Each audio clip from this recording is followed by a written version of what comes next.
Alright, so what I had to do was I actually had to pull the solder out of these holes. And they're big holes. The problem was there's a double-sided tape down here, and I didn't want to have to dig that out because I think it's probably used as an insulator against the board. So I dug it out from the top and unsoldered it from the bottom and finally got the leads through, and had to add a little jumper here, but there's already a trace, a big fat trace under it. So anyway, this is all fixed. I guess the next step is to actually plug it in, turn it on, see what happens. So I will do that right now. Okay, so I went and got a battery, and excuse me while I grab a drink. We're going to hook this bad boy up and see what pops. It's only 18 gauge wire, which is way too small for a real load, but we've probably got a 1.5 foot round trip total, so it's probably not a lot. Now, I don't know which way you're supposed to plug this in first, whether you plug the DC in or the AC in, but the DC is what runs the system, so I'm going to hook it up first and have my current clamp here zeroed to measure the current. I wonder if I should hook this up backwards to see if it buzzes. Nah, I'm not going to tempt fate just this minute. Okay, there's that. Woo! Recharging some caps here? Did we pop something? Shit, I think I popped a fuse. Okay, meter time.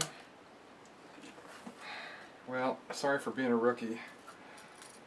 At least with this circuit I am. Yeah, it's, I just popped the fuse. Ah, criminy. Okay, well there's nothing shorted on here, so what the hell is the problem?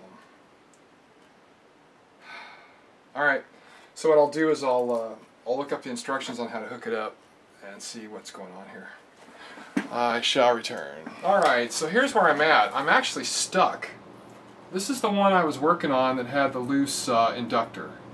I just hooked up my 12-volt battery to it, and it popped the 20-amp fuse. So that's not normally what I do. I usually hook it up to my current limited supply of 3 amps and turn it on and stuff. So that was me being brash. So what I did was I stole a good FET out of this one and put it here. Same make, model, and type FET. And I put this one on my current limited power supply, and it's not happy. It's pulling all 3 amps and not turning on. So the last thing I want to do is just directly connect it to a battery. What I don't know is which end do you plug in first? Do you plug the AC in and then the DC, or vice versa? Well, you know, this looks like the DC controls all of the logic, so you want it on first. I can't find anything in the very limited English Chinese translation instructions anywhere about which end to plug in first. I just can't imagine plugging in the AC first. I can't imagine it. Maybe it doesn't make any difference, but I'd rather have the logic end running when you try to sync it up with the AC. So I gotta do a little research here and figure this out. This one has exact same symptoms as that one, which I don't understand. There's no FETs and diodes bad. The 20 amp fuse is right here. On this one it's good. On that one it popped a minute ago. So I got to do some research. Now I checked across this cap and it's not shorted, although this cap's bulged. I don't know if it's a filter cap or if it's acting in a oscillator capacity. If it was in an oscillator capacity, it might be bad. So anyway, they're both doing the same thing. They're acting the same way. So anyway, for right now, I gotta shut the camera off and figure this out, and then come back and let you know what I found. See you, bye.